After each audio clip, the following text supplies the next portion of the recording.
Thinking back to what sparked my interest in film, I always come back to Richard Linklater's 1991 film Slacker.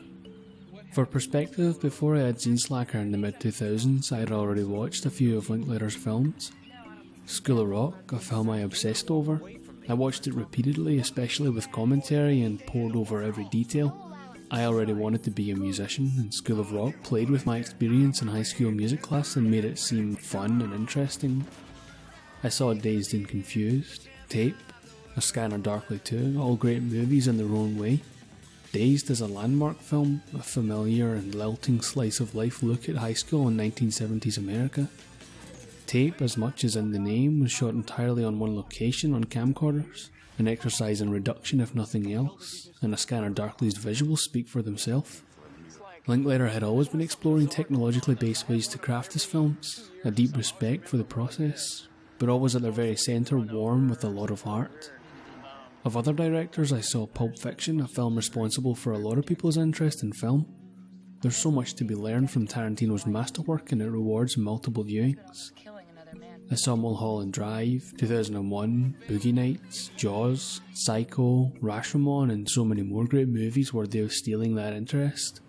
But there are two scenes in Slacker early on that prompted me to study and ultimately strive to make films. Firstly, the opening scene. No titles, credits, or directed bys. No music either, just a hard cut to the sound of the bus the main character rides on. Played by Linklater himself, a character with no name. The scene didn't assume anything and didn't expect you to either. The beauty of this shot is how unassuming it is. The reason this felt so striking is because it's humble. In medias res, I would later find out what this means, but it was Slacker that led me to researching the technique as it applies to film. In medias res, when a film starts in the middle of events ongoing, dropping you in without warning and letting you fill in the blanks. A prime example of the show don't tell mantra that so many believe is a key difference between a good film and a great one.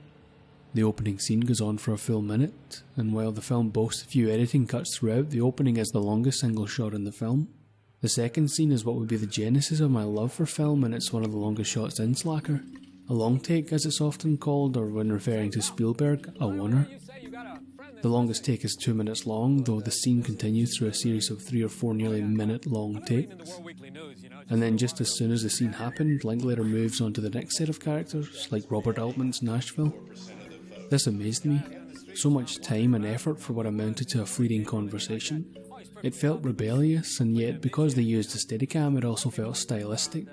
It suited the plotless lyrical tone of the movie. I learned about Steadicams and to be more appreciative of when it's used and done well. I watched Boogie Nights again and realised the opening scene is a long take, and while Paul Thomas Anderson's oneer is more stylish and expertly executed, Linklater's was the one that stood out to me, not because it was done poorly by comparison, but because it was done at all. It showed that even with a small budget and interesting dialogue, you could pull off a dramatic and stylish shot that engages the audience, and yet have the confidence to move on and not make a big deal of style for style's sake. Paul Thomas Anderson's long take represented the very nature of the film. It's grossly exaggerated and all flash, much like the life Mark Wahlberg would later live in Boogie Nights. For Linklater, it had more technical bravado, and yet it worked within the context of the film. The conspiracy theorists wouldn't stop babbling. Conversations like that often feel like they go on forever.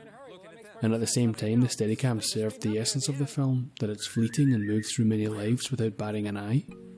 Slacker isn't a groundbreaking film or as culturally important as something like Pulp Fiction or Boogie Nights, but it's a film that most vividly codified the aspects of movies and filmmaking that interest me. And if it weren't for Slacker, I mightn't have developed an interest in film at all.